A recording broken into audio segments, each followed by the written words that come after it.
नमस्कार दोस्तों, आइए सुनते हैं भीष्म साहनी के द्वारा लिखी कहानी झूमर। खुले मैदान में अर्जुन दास कुर्सी पर बैठा सोचता रहा था। मैदान में धूल उड़ रही थी, पांवों को मच्छर काट रहे थे। उधर शाम को साए उतरने लगे थे और अर्जुन दास का मन खिन्न सा होने लगा था। जिन बातों में जिंदगी भर परेशान नहीं किया था, वे जीवन के इस चरण में पहुंचने पर अंदर ही अंदर से गाहे बगाहे कचोटने कुरेदने लगती हैं। अनबुझी सी उदासी मन पर छाने लगती थी। कभी कभी मन में सवाल उठता, अगर फिर से जिंदगी जीने को मिल जाती तो उसे मैं कैसे जीता, क्या करता, क्या नहीं करता। यह तय कर पाने के लिए भी मन में उत्सुकता नहीं थी। थका थका सा महसूस करने लगा था। ये तो ऐसे सवाल ही निरर्थक होते हैं, पर उनके बारे में सोचने के लिए भी मन में उत्साह चाहिए, जो एक समय उनमें नहीं था। जो कुछ जीवन में आज तक करता आया हूँ, शायद फिर से वही कुछ करने लगूंगा, पर ज़्यादा समझदारी के साथ, दाएं बाएं देखकर, सोच सूझकर, अंधाधुंध भावुकता की रौ में बहकर कुछ नहीं करूंगा। अपना हानि लाभ भी सोचकर, और इतनी जल्दबाजी में भी नहीं जितनी जल्दबाजी में मैं अपनी जिंदगी के फैसले करता रहा हूँ। सोचते सोचते ही उसने अपने कंधे बिचका दिए। क्या जिंदगी के अहम फैसले कभी सोच समझकर भी किए जाते हैं? साए और अधिक गहराने लगे थे। मैदान में बत्तियां जल उठी थीं। लंबे चौड़े मैदान में एक और मंच खड़ा कर दिया था। मंच पर रोशनियां, माइक्रोफोन आदि फिट किए जा रहे थे। मंच ऊंचा था, लगभग 6 फुट ऊंचा रहा होगा। मंच के नीचे दाएं हाथ को कनात लगाकर कलाकारों के लिए वेशभूषा कक्ष बना दिया गया था। अभी से कनात के पीछे से तबला, हारमोनियम बजने की आवाजें आने लगी थी। युवक युवतियां नाटक से पहले पूर्वाभ्यास करने लगे थे, अपनी अपनी वेशभूषा में सजने लगे थे। मंच को देखने पर उनके मन में पहले जैसी हिलोरें नहीं उठती थी। इसी पुराने ढर्रे पर अभी भी हमारा रंगमंच चल रहा है। दुनिया कहाँ से कहाँ पहुँच गई है। हम अभी भी वहीं पर खड़े हैं जहाँ 50 साल पहले खड़े थे। फटीचर सा मंच खड़ा किया करते थे। बिजली की रोशनी नहीं मिलती तो गैस के लैंप उठा लाते। रात पड़ जाती तो वहीं मंच पर अभिनय के बाद सो भी जाते थे।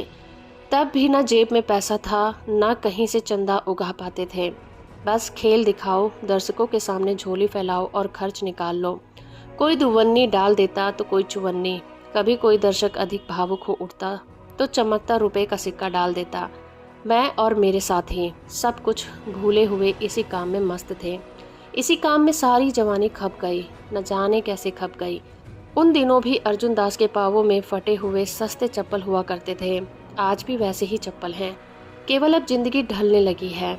बहुत से साथी काल प्रवाह में बहते हुए न जाने किस ठौर जा लगे हैं। अब वो स्वयं बहुत कम अभिनय कर पाता है। सांस फूलने लगती है, आवाज बैठ जाती है, माथे पर पसीना आ जाता है और टांगे कांपने थरथराने लगती हैं। मैदान में युवक युवतियां अब अधिक संख्या में इकट्ठा होने लगते थे।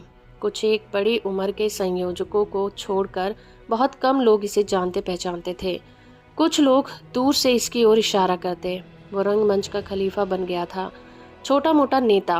वह रंगोत्सव में उसे पुरस्कार देने के लिए बुलाया गया था। आज उसे नाट्य समारोह शुरू होने जा रहा था। संयोजक उसकी खातिरदारी कर रहे थे। सब कुछ था, पर मन में वो उत्साह नहीं था जो कभी रहा करता था। समारोह आज होने में अभी देर थी। अब उस तरह के कार्यक्रम अर्जुन दास से निपटे नहीं थे। 9 बजे का वक्त देते हैं, 10 बजे शुरू करते हैं। दर्शक लोग भोजन करने के बाद पान चबाते टहलते हुए आएंगे, गप्पे हाँकते। कहीं कोई उतावली नहीं होगी, कोई समय का ध्यान नहीं होगा। यहाँ पर वक्त की पाबंदी कोई अर्थ नहीं रखती। किसी से पूछो नाटक कब शुरू होगा तो कहेंगे यही कोई 9-10 बजे। समाप्त कब होगा? यही कोई 11 बजे। अध्यक्ष महोदय कब आएंगे? बस आते ही होंगे। वह जानता था कि नाटक अधकचरा होगा। मंच की साज सज्जा से ही उसका नौसिखियापन झलक रहा था। उसके मन में टीस उठने का एक कारण यह भी रहा था, अभिनय और कला कहाँ से कहाँ तक पहुँच चुकी है, पर हमारा ये रंगमंच अभी भी पुराने ढर्रे पर चल रहा है। आज रंगमंच में प्रविधि के स्तर पर एक विशेष निपुणता आ गई है। रोशनी का प्रयोग, मंच की सज्जा, वेशभूषा, चुस्ती मुस्तैदी वो नहीं कि धूल भरे मैदान में जहां पानी का छिड़काव कराने तक के लिए पैसे संयोजक की जेब में ना हो और फटे पुराने पर्दे और कनाते और मुंडी निचोड़ी दरिया, और जहां हाथों से खींच खींच कर पर्दा गिराया जा रहा हो और वह भी पूरी तरह स्टेज को ढक नहीं पाए, और पर्दे के पीछे इधर से उधर भागते अभिनेता नजर आ रहे हों। पर ऐसे ही रंगमंच पर अर्जुन दास ने जिंदगी बिता दी थी। वो जानता था नाटक बेढंगा होगा, न ढंग की वेशभूषा है, प्रॉम्प्टर की आवाज पर्दे के पीछे से एक्टर की आवाज से ज्यादा ऊंची सुनाई देगी। केवल संवादों के बल पर नाटक चलेगा या फिर गीतों के बल पर। वे असरदार हुए तो नाटक जम जाएगा, वरना वह भी नहीं जमेगा। युवा अभिनेता पंक्तियां भूलेंगे, स्टेज पर डोलते रहेंगे, एक दूसरे का रास्ता काटते रहेंगे। तुम लोग केवल भावना के बल पर नाटक का अभिप्राय दर्शकों के दिल में उतारना चाहते हो। अब यह नहीं चलेगा। लोग नफासत मांगते हैं, और कला और अभिनय का ऊंचा स्तर और मंच कौशल। सैकड़ों की संख्या में भले ही लोग इकट्ठा हो जाएंगे, पर वे तुम्हारे नाटक के कारण नहीं, वो तफरीह चाहते हैं जिसे तुम मुफ्त में जुटा रहे हो, इसलिए आएंगे। तुम्हारी कला देखने के लिए नहीं आएंगे। रात को खाना खा चुकने के बाद पान चबाते हुए यहाँ घड़ी दो घड़ी मन बहलाने आएंगे, वह भी इसीलिए कि तुम अपने खेल मुफ्त में दिखाते हो। अगर टिकट लगाते तो कोई देखने नहीं आता। आज से 10 साल पहले भी यही कंडीशन थी। एक जगह पर नाटक खेलते, फिर दूसरी जगह भागते। आज ही प्रातः कुछ एक पुराने रंग कर्मियों की चौकड़ी जमा थी। वे सब युवा नाट्य समारोह को एक तरह से आशीर्वाद देने आए थे। उसमें अर्जुन दास भी था। अर्जुन दास की पत्नी कमला भी थी। 2 अन्य स्त्रियां भी थी जो किसी जमाने में इनके साथ गान मंडली आदि में भाग लिया करती थी। सभी मिल बैठे तो गप लड़ा रहे थे, पुराने दिनों को याद कर रहे थे, अपने अपने अनुभव किस्से सुना रहे थे। पुराना उत्साह मानो फिर से जाग उठा था।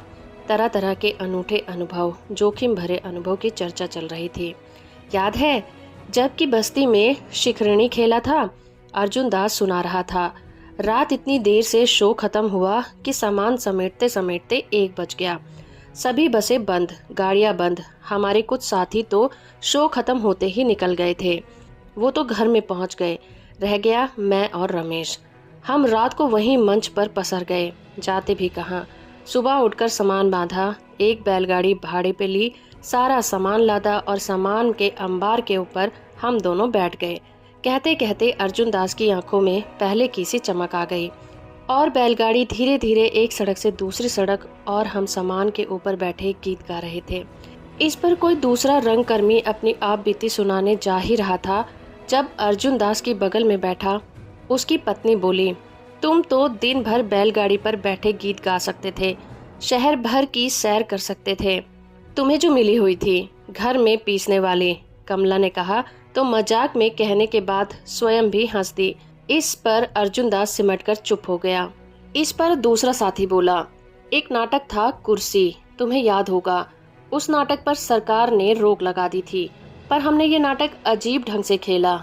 एक जगह खेलते तो फौरन ही बाद बस में बैठकर अगले शहर पहुंचते थे, वहां खेलते और फिर अगले शहर को रवाना हो जाते थे। पुलिस पीछे पीछे और हम आगे आगे। अर्जुन दास को अपना एक और किस्सा याद आया। मेरे खिलाफ वारंट तो नहीं था, पर मुझे शहर में घुसने की इजाजत नहीं थी। पर वहां हमारी केंद्रीय कार्यकारिणी की बैठक होने वाली थी। मुझे वहां पहुंचना था। मैं लुक छुप कर वहां पहुंच गया। एक स्कूल की ऊपर वाली मंजिल पर मीटिंग चल रही थी। अब मैं मीटिंग में अपनी बात कर ही रहा था कि खबर मिली कि वहां बाहर पुलिस पहुंच गई है। मैं समझ गया कि मुझे ही पकड़ने आई होगी। मैंने अपनी बात खत्म की। अभी बहस चल ही रही थी कि मैं चुपचाप उठा और कमरे से बाहर आ गया। स्कूल का गलियारा लांघ कर मैं पिछवाड़े की ओर जा पहुंचा। स्कूल के पीछे कोई मंदिर था। उस वक्त शाम के साए उतरने लगे थे और मंदिर में सायंकाल की आरती चल रही थी। घंटियां बज रही थीं। मैं ऊपर बरामदे में खड़ा था। मैंने बुरसट उतारी और उसकी दोनों आस्तीनें कमर में बांध ली और उसकी छत पर से कूद पड़ा और सीधा मंदिर के आंगन में जा उतरा। जमीन कच्ची थी, मुझे चोट नहीं आई। फिर मैंने वैसे ही भक्तों की तरह बुरसट को कमर में से उतार कर कंधे पर रखा और धीरे धीरे टहलता हुआ बाहर निकल गया। मंदिर के फाटक के ऐन सामने सड़क पर एक सिपाही खड़ा था। उसने थोड़ा हट कर दाईं ओर को एक और सिपाही तैनात था। दोनों के हाथ में लाठियां थी। बहुत से भक्त आ जा रहे थे। सिपाही ने मेरी ओर कोई ध्यान नहीं दिया। मैं बाहर आ गया और दाएं हाथ को टहलता हुआ आगे निकल गया। जैसे ही मैं अंधेरे में पहुंचा कि सरपट दौड़ने लगा। ऐसे भागा कि शहर के दूसरे कोने में जाकर दम लिया। अर्जुन दास की नज़र फिर मंच पर पड़ी, जब वहां पहले से ज्यादा गहमा गहमी थी। बार बार माइक्रोफोन पर कुछ न कुछ बोला जा रहा था। माइक्रोफोन को टेस्ट किया जा रहा था। पर्दे पर बार बार खींचा खोला जा रहा था। बहुत से बच्चे और लौंडे लफाड़े मंच के आसपास मंडराने लगे थे। एक ऊंचा लंबा चेहरे शरीर वाला युवक हाथ में एक कागज उठाए कभी एक ओर तो कभी दूसरी ओर मैदान में भागता फिर रहा था। बार बार माथे पर से बालों की लट को हटाता हुआ। वो शायद कार्यक्रम का संयोजक था। कागज पर खेलने वालों के नाम होंगे, जरूरी कामों की फहरिस्त होगी, पर उसके चेहरे पर ऐसा भाव था मानो सारे देश का संचालन उसी के हाथ में हो। जैसे उसके हाथ में पकड़ा हुआ कागज का टुकड़ा कोई सूची ना हो, कोई ऐतिहासिक दस्तावेज हो। अर्जुन दास को उसकी भाग दौड़ में अपनी भाग दौड़ की छलक नजर आने लगी। कुछ बरसों बाद शायद उसका विश्वास भी शिथिल पड़ने लगेगा। इस समय तो अगर इसके हाथ में कागज का टुकड़ा गिर जाए तो मानो पृथ्वी की गति थम जाएगी। उसकी ओर देखते हुए अर्जुन दास के अंदर विचित्र सी भावनाएं उठने लगी थीं। कभी कभी उसके उत्साह में उसे बचकानापन नजर आने लगता, और अब वह युवक हाथ में कागज का फड़का उठाए अर्जुन दास की ओर बढ़ता आ रहा था। शायद रंगमंच की रूप सज्जा तैयार हो गई है और खेल शुरू होने वाला है। संभवतः युवक उसे कोई सूचना देने को बुला रहा है। चलिए, देर आए दुरुस्त आए। ज्यादा देर इंतजार नहीं करना पड़ा। 11 बजे तक का खेल समाप्त हो जाएगा और जल्दी छुटकारा मिल जाएगा। लड़का पास आ गया था। अर्जुन दास ने कुर्सी पर से टांगे हटा ली, पर युवक खड़ा रहा। बुजुर्ग के सामने उसे कुर्सी पर बैठने में झेप हो रही थी। कहो बरखुरदार, सब तैयारी हो गई, अब पर्दा उठने वाला है। नहीं साहब, हमारे 2 कलाकार अभी तक नहीं पहुंच पाए हैं। उन्हें पहुंचने में देर हो गई है। अर्जुन दास के मन में खींच उठी। वह चुप रहा। स्वयं अतिथि होने के कारण कुछ कहते नहीं बनता था। ओखली में सिर दिया तो रोना क्या। कहाँ से आ रहा है? जी, वो बहुत दूर से आ रहा है। बसें हर आधे घंटे के बाद चलती रहती हैं। उन्हें अब तक पहुंच जाना चाहिए था। अर्जुन दास चुप रहा, ये सोचकर कि वे दोनों युवक इस आयोजन में भाग ले पाने के लिए इतनी दूर से बसों में धक्के खाते पहुंचेंगे। 2 घंटे के शो के लिए 10 घंटे का सफर तय करेंगे और फिर कल लौट जाएंगे। ये मौका शिकायत करने का नहीं था। अर्जुन दास ने युवक की ओर देखा। बड़ा प्यारा सा लड़का था। मन से भीग रही थी। चेहरे पर जवानी की लुनाई थी।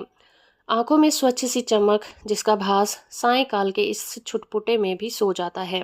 बैठो, अर्जुन दास ने खाली कुर्सी की ओर इशारा करते हुए कहा। लड़का कुछ सकुचाया, फिर बैठ गया। सर, आपसे एक अनुरोध है, आप मेरी सहायता करें। क्या बात है? सर, आप मेरे पिताजी को समझाएं। वे नहीं चाहते कि मैं रंगमंच का काम करूं। वे क्या चाहते हैं? वो चाहते हैं मैं नौकरी करूं, कोई सरकारी नौकरी। वे इसे फिजूल काम समझते हैं। आप समझाइए तो वो समझ जाएंगे। अर्जुन दास ने हंसकर कहा, मैं क्या समझाऊंगा? मैं तो बाहर का आदमी हूँ। मैं तुम्हारी परिस्थितियों को तो नहीं जानता हूँ। नहीं सर, आपने बहुत काम किया है। आपको जिंदगी भर का अनुभव है। अर्जुन दास को अपनी जवानी के दिन याद आ गए। उसने तो ना पत्नी से पूछा था ना घर वालों से, और इन कामों में कूद पड़ा था। इसने कम से कम अपने पिता की बात तो सुनी, इतनी समझदारी तो की। अभी तुम व्यस्त हो, तुम्हारे शो हो जाए, अभी मैं यहीं पर हूँ। बाद में मिल बैठकर बात करेंगे। यह मसला सुलझाना इतना आसान नहीं है। अच्छा सर, मैं कल आपसे मिलूंगा। और वह उठकर कदम बढ़ाता हुआ रंगमंच की ओर चला गया। इस युवक में अर्जुन दास की पुरानी यादों को और ज्यादा कुरेद दिया था। रंगमंच के साथ जुड़ने से पहले वो देश के स्वतंत्रता संग्राम की ओर उन्मुख हुआ था। न जाने वह भी कैसे हुआ। शायद इसीलिए कि वातावरण में अजीब सी धड़कन पाई जाती थी। अजीब सा तनाव था। दिल में भावनाओं के ज्वार से उठते थे। और एक दिन वो खादी का कुर्ता पैजामा पहनकर घर से बाहर निकल आया था। बात मामूली सी थी। खादी का कुर्ता पैजामा पहनने में क्या रखा है, लेकिन उसकी नजर में ये देश सेवियों का पहरावा था, विद्रोह का प्रतीक था। इसे पहनना देश के विराट आंदोलन के साथ जुड़ना था। उसे बार बार संकोच हो रहा था। उसे लग रहा था जैसे वो किसी घेरे को तोड़कर बाहर निकल आया है और ठाठे मारते किसी महानगर में कूद गया है। रंगमंच की ओर भी वो कुछ इसी तरह से ही आकृष्ट हुआ था। बंगाल में दुर्भिक्ष पड़ा था और बंगाल से कला कर्मियों का एक दल उसके शहर में आया था। वे लोग बंगाल के संकट को नाटक संगीत द्वारा प्रस्तुत कर रहे थे। उस दिन वो शाम को घूमने के लिए कैंटोनमेंट की तरफ निकल गया था। आमतौर पर वो सैर करने के लिए खेतों की ओर निकल जाया करता था। उस दिन अनायास ही उसके पांव इस ओर उठ गए थे। उसे इस अभिनय की जानकारी भी नहीं थी। घूम चुकने पर वो घर की ओर लौट रहा था जब एक सिनेमा घर के सामने उसे छोटी सी भीड़ खड़ी नजर आई और अर्जुन दास कौतूहलवश उस ओर चला गया था। पर्दा उठने पर एक वयोवृद्ध व्यक्ति कोई अभिनेता और वयोवृद्ध व्यक्ति की भूमिका निभा रहा था। पीठ झुकी हुई थी, सफेद दाढ़ी, हाथ में हरिकेन लैंप उठाए मंच पर आया था और कांपती हुई आवाज में बोला था, सुनोगे, अब आगे बंगाल की कहानी सुनोगे। और अर्जुन दास को जैसे बिजली छू गई थी और उसके बाद जितने दृश्य उसके सामने आए थे सभी उद्वेलित करने वाले, सभी उसके दिल को मथते रहे थे। लगभग 1.5 घंटे का कार्यक्रम चलता रहा था। अनेक गीत थे, कुछ हिंदुस्तानी में, कुछ बंगला में, सभी हृदय स्पर्शी, दिल को गहरे में छू लेने वाले। वो पहली बार ऐसा नाटक देख रहा था जो अन्य नाटकों से भिन्न था। मंच सज्जा ना के बराबर थी। अनपढ़ सी हर हाल में बैठे लोग मंत्रमुग्ध से देखे जा रहे थे। दृश्य श्रृंखलाबद्ध भी नहीं थे, पर उनमें कुछ तो था जो सीधा दिल में उतरता था। और अंत में उसी वयोवृद्ध ने मंच पर से उतरकर दुर्भिक्ष पीड़ितों के लिए झोली फैलाई थी और झोली फैलाए दर्शकों की पांतों के सामने आने लगा था। तभी अर्जुन दास की आगे वाली सीट पर बैठा एक भाव विह्वल व्यक्ति ने अपने कानों में से झिलमिलाते सोने के झूमर उतारकर वयोवृद्ध की झोली में डाल दिए थे और उसी क्षण मानो अर्जुन दास के जीवन में कांटा भी बदल गया था। तब भी उसने किसी से परामर्श नहीं किया था और रंग कर्मियों की टोली में शामिल हो गया था। वो मेरे स्वभाव का ही दोष रहा होगा। मैं भावोद्वेग में अपना संतुलन खो बैठता हूँ और बिना हानि लाभ पर विचार किए बिना आगा पीछा देखे कूद पड़ता हूँ। पर यह स्वभाव का दोष केवल मेरा ही तो नहीं रहा, अनेकानेक लोगों का रहा है। और वो कितने निखरे निखरे व्यक्तित्व वाले लोग थे, कितने सच्चे और ईमानदार। क्या मालूम उस रोज अर्जुन दास बंगाल के दुर्भिक्ष से जुड़े अभिनय को देखने हॉल में अचानक प्रवेश नहीं कर जाता तो कभी इस रास्ते पर भी नहीं आता। क्या मालूम हॉल में अर्जुन दास के सामने बैठी युवती ने अगर सोने के झूमर उतारकर अभिनेता को झोली में न डाल दिए होते तो उसकी जिंदगी का कांटा नहीं बदलता। जाने क्यों, क्या मामूली जिंदगी का कांटा बदलने के लिए कोई और कारण बन जाता। उसके कानों में फिर से उसकी पत्नी का वह वाक्य गूंज गया जिसे वो अक्सर सुना करता था, तुम्हें ब्याह नहीं करना चाहिए था। तुम जैसे लोग ब्याह करके अपने घर वालों को भी दुखी करते हैं और खुद भी दुखी होते हैं। जिंदगी में अनेक अवसरों पर उसकी पत्नी उसे झंझोड़ती रहती थी, अपने बच्चों का वास्ता डालती रहती थी, सुबह और शाम तक घर के कामों में पीसती रहती थी और अर्जुन दास के सिर पर तो जुनून सवार था। मुंबई में कांग्रेस का अधिवेशन था, अर्जुन दास को तो जाना ही जाना था। तुम भी चलो, उसने अपनी पत्नी से कहा, पर छोटे छोटे 2 बच्चों को छोड़कर कैसे जाती। देश सेवा का काम तो मर्दों के लिए बना है, तुम ही जाओ, मैं घर में ही ठीक हूँ। और अर्जुन दास बुक्का उठाकर चल दिया था। और हर बार ऐसा ही होता था, बुक्का उठाकर चल देता था। कभी कभी छोटी मोटी पूंजी लगाकर पुस्तकें प्रकाशित भी कर देता था। वो दुकान खोल देना एक बात है, उसे चलाना दूसरी बात। लोग बाग मुफ्त में पुस्तकें उठाकर ले जाते, अपने पैसे लगाकर पुस्तक छापता। पुस्तक विक्रेता महीनों तक अदायगी नहीं करते। दुकान पर मित्रों रंग कर्मियों का तांता लगा रहता। सभी अर्जुन दास की जेब से चाय पीते और गप्पे हाँकते। कुछ लोग अपनी घटिया किताबें छपवा लेते।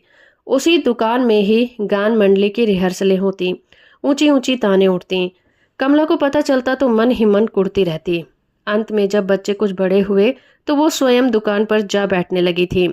इससे कुछ तो इस महादानी पर अंकुश लगेगा, चाय की प्यालियां कुछ तो कम होंगी और इसके निगोड़े साथियों को कुछ तो शर्म आएगी। इस दुकान पर बैठने का मतलब था घर पर भी पिसो और दुकान पर भी।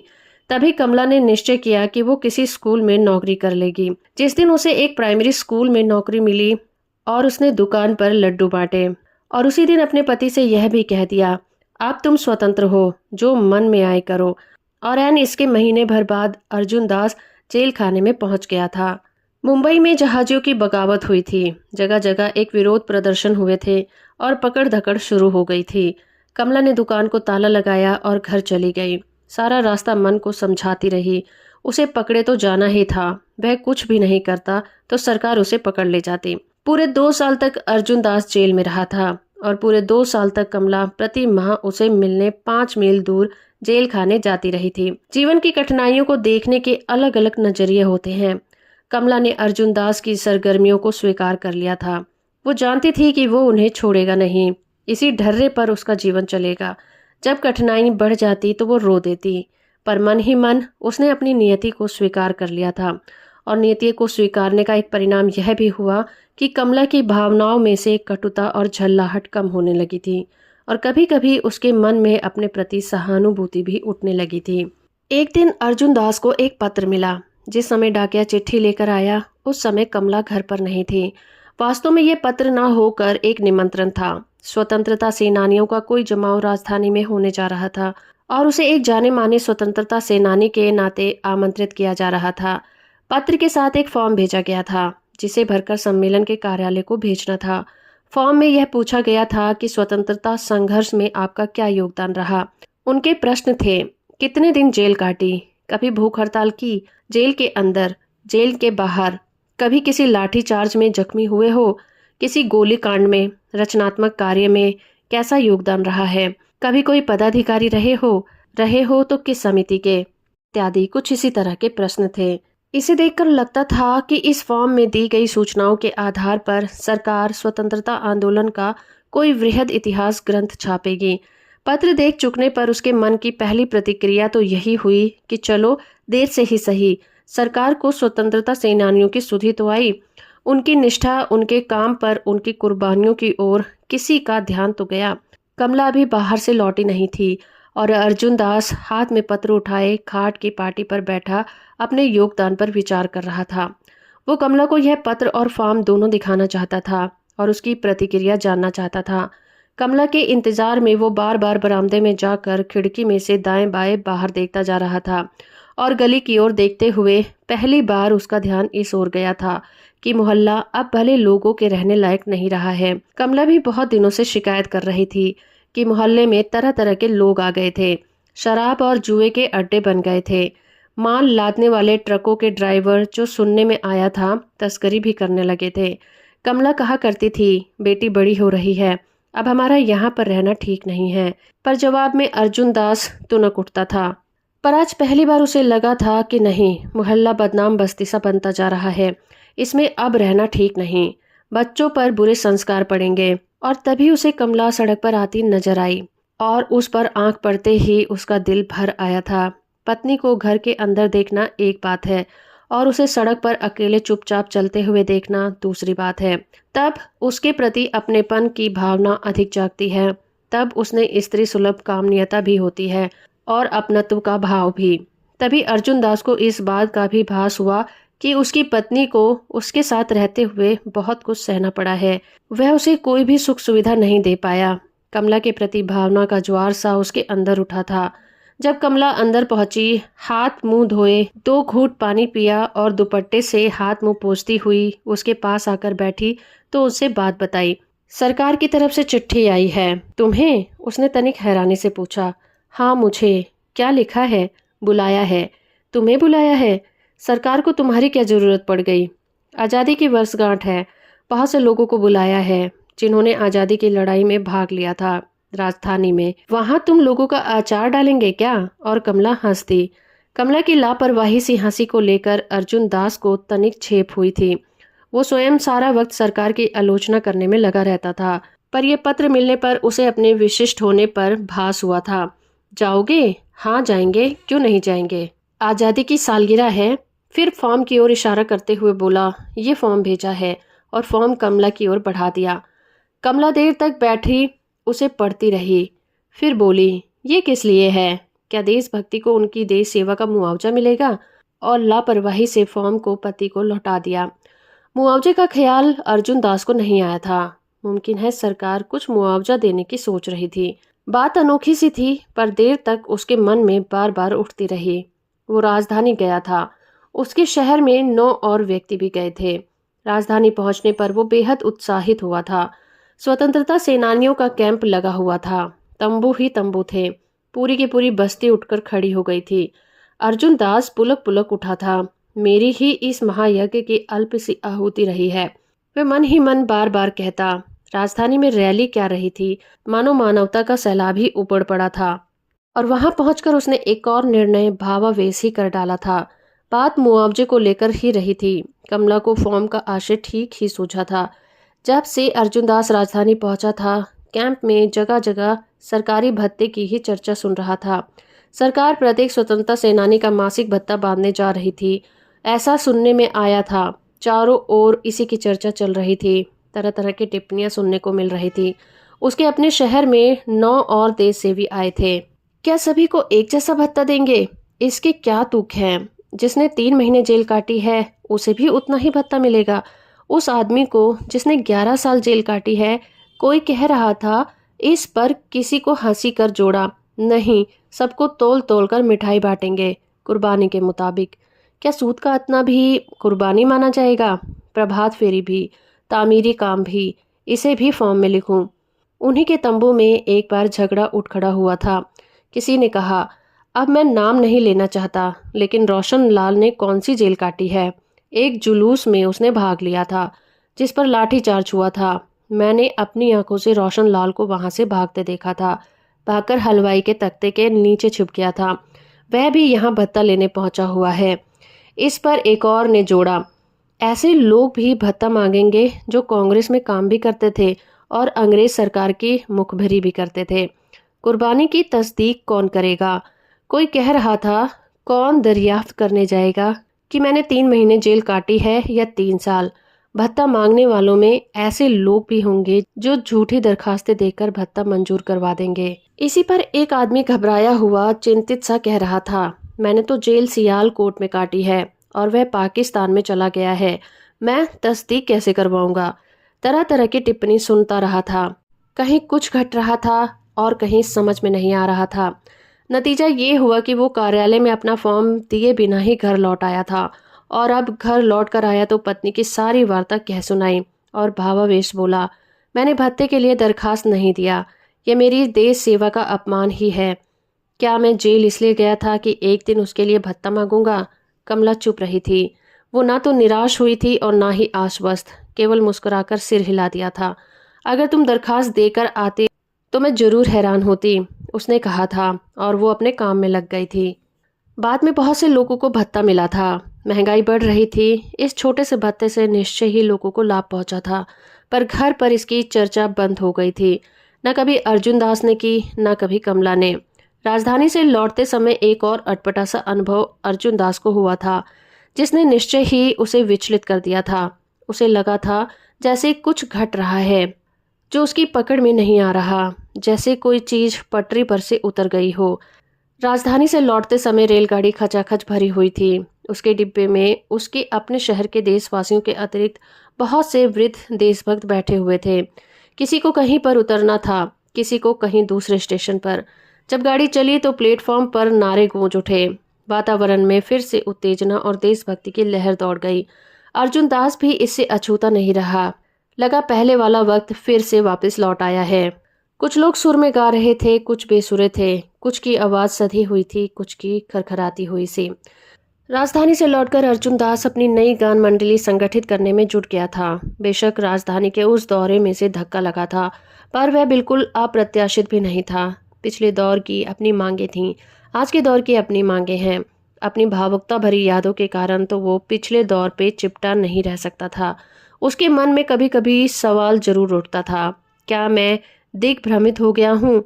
क्या सचमुच मैं आदर्शवाद के हवाई घोड़े पर सवार इधर उधर भटक रहा हूँ? क्या वे लोग जो आज़ादी मिलने के बाद अपने पैर जमाने के लिए ठेके और लाइसेंस हथियाने में लगे हुए थे, ज़्यादा समझदार थे, जो हवा का रुख पहचानते थे? और अर्जुन दास का मन नहीं मानता था कि वो भूल कर रहा है। अर्जुन दास की गाड़ी पहले की भांति चलती रही। अभी भी दुकान थी, प्रकाशन गृह था, पर अब उसके समाजवाद का समर्थन और प्रचार करने वाली पुस्तकें अधिक छपती थी। वॉम कमियों के संग्रह छपते थे। अर्जुन दास पहले की तुलना में और ज्यादा कर्मठ और उत्साही हो गया था। उधर गान मंडली भी बदल गई थी। नए नए युवक युवतियां उनमें आ गए थे। स्फूर्ति और उत्साह पाए जाने लगे थे। अमरदास उन्हीं में से एक था। हाथ पसार कर ऐसी तान छेड़ता कि सारा पंडाल गूंज उठता था। सच तो यह है कि अब जलसों जुलूसों में मात्र देशभक्ति के अथवा गांधी नेहरू के प्रति श्रद्धा के गीत बहुत जमते भी नहीं थे, भले ही स्वर योजना कितनी भी सुरीली क्यों ना हो। अर्जुन दास की दुकान और प्रकाशन गृह पहले ही तरह से घिसट रहे थे। न 2 कौड़ी की कमाई आज़ादी से पहले हुई थी, न 2 कौड़ी की कमाई आज़ादी के बाद हो रही थी। पर अपने ढर्रे पर अर्जुन दास के पांव फिर भी नहीं डगमगाए थे। अब वो हर बात का आर्थिक सामाजिक कारण निकाल लेता और संतुष्ट हो जाता। अगर पत्नी के दिल में अभी भी अच्छे रहन सहन की चाह है, तो इसीलिए कि बचपन में उसके लालन पालन मध्यम वर्ग परिवार में हुआ था, और मध्यम वर्ग वो वर्ग है जो सदा धन ऐश्वर्य को प्राथमिकता देता है। जब शादी के कुछ ही दिन बाद वो सक्रिय रूप से रंगमंच पर काम करने लगा था, वे दोनों किसी रेलवे स्टेशन पर उतरे थे और कुछ फल खरीदकर साथ ले जाना चाहते थे। उसकी पत्नी आम खरीदना चाहती थी, जबकि वो खरबूजा लेने के हक में था। खरबूजे की तुलना में उसकी पत्नी को आम ज्यादा पसंद था, और जब उसने आम लेने का इसरार किया तो वो तुनक उठा था। वो आम इसलिए लेना चाहती थी क्योंकि आम ज्यादा महंगा फल है, उसे ऊंचे दर्जे के लोग खाते हैं, जबकि खरबूजा आम आदमी का फल है। अंत में वो चुप सी हो गई और उसने खरबूजा लेना ही मान लिया था। लेकिन उसे यह तर्क सुनकर बड़ा अचंभा हुआ था। मैंने कब कहा है कि आम बड़े आदमियों का फल है और खरबूजा छोटे आदमियों का? यह तुम कैसी बातें करने लग जाते हो? और वह रो पड़ी थी। आज इस छोटी सी घटना को याद करके उसका मन आत्मग्लानि से भर उठता था, पर उन दिनों उसे इसका कोई भी शोभ नहीं हुआ था। जिंदगी इसी तरह हिचकोले खाती हुई वहां तक पहुंची थी। तभी रंगमंच की ओर घंटे की आवाज सुनाई दी। अर्जुन दास मानो तंद्रा से जागा। मैदान में अच्छी खासी भीड़ जमा हो गई थी। रोशनी कम थी, केवल कुछ खंभों पर ही तारे जोड़कर रोशनी के कुमकुमे लगाए गए थे, वह भी मध्यम से। कार्यक्रम आरंभ होने वाला था। सहसा अर्जुन दास को चेत हुआ। कार्यक्रम के बाद युवक उसके पास आया मार्गदर्शन के लिए। मैं उसे क्या कहूँगा? क्या मैं उसे कहूँगा कि बेटा कूद जाओ, दिल का रास्ता ही सीधा रास्ता होता है? या मैं कहूँगा कि जो निर्णय करो सोच विचार कर करो, अपनी स्थिति पर विचार करके, अपने दायित्वों पर भी। उसकी आंखों के सामने उसका चेहरा उभर आया था। ऊंचा लंबा कद, चेहरा बदन, मसें भीगी हुई, स्वच्छ उत्साह भरी आंखें। मैं उसे क्या कहूँगा? उसे कहूँ कि प्रत्येक ध्येय का एक उम्र होती है, पर क्या वो समझ पाएगा? और क्या सचमुच इस युवक में ध्येय है? क्या सचमुच स्थितियां बदल गई हैं और ध्येय की सार्थकता मंद पड़ गई है? अर्जुन दास उठ खड़ा हुआ और धीरे धीरे चलता हुआ दर्शकों की बातों की ओर बढ़ गया। उसे पता नहीं चला कि कब उसके वयोवृद्ध साथी, उसकी पत्नी, अन्य लोग मैदान में पहुंच गए थे और वहां पर जा बैठे थे। खंभों पर लगी मध्यम सी बत्तियों की रोशनी में वो मैदान में बढ़ता हुआ पिछली एक पात में बैठ गया। मैदान में भारी भीड़ जमा हो गई थी और ऊंचे मंच पर माइक के पीछे एक गान मंडली खड़ी थी। मंडली के आगे वही युवक खड़ा था जो दायां बायां हाथ उठाए अपनी गहरी रुधी हुई भावना में ओतप्रोत आवाज में सहगान में अपनी मंडली का नेतृत्व कर रहा था। सारा वातावरण उत्तेजित होने लगा था। मंडली के पास केवल एक ढोल और एक हारमोनियम था। गाने वाले भी सही निपुण कलाकार नहीं थे, परंतु भावना सभी अभावों की पूर्ति कर रही थी। कहीं कुछ था तो कहीं अनगढ़, कहीं कहीं बेमेल आवाजों में भी मर्मस्पर्शी संगीत का संचार कर रहा था।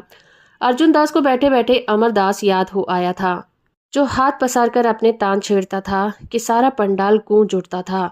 अमरदास जो अभावों से मरा था, पर जो हजारों हजार लोगों के दिलों को बांध लिया करता था।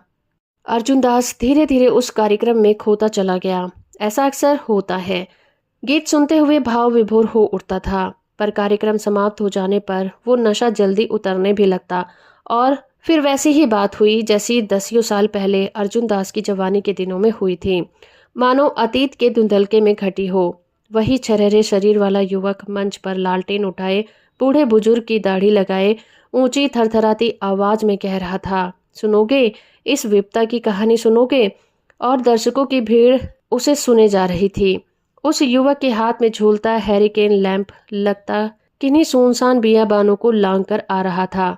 जब वही युवक झोली फैलाए अर्जुन दास के निकट आया, सामने वाली पात के सामने से गुजर रहा था, तो एक स्त्री ने भाव विहल होकर अपने दोनों हाथ उठाकर अपने कानों के झूमर उतारकर युवक की झोली में डाल दिए थे।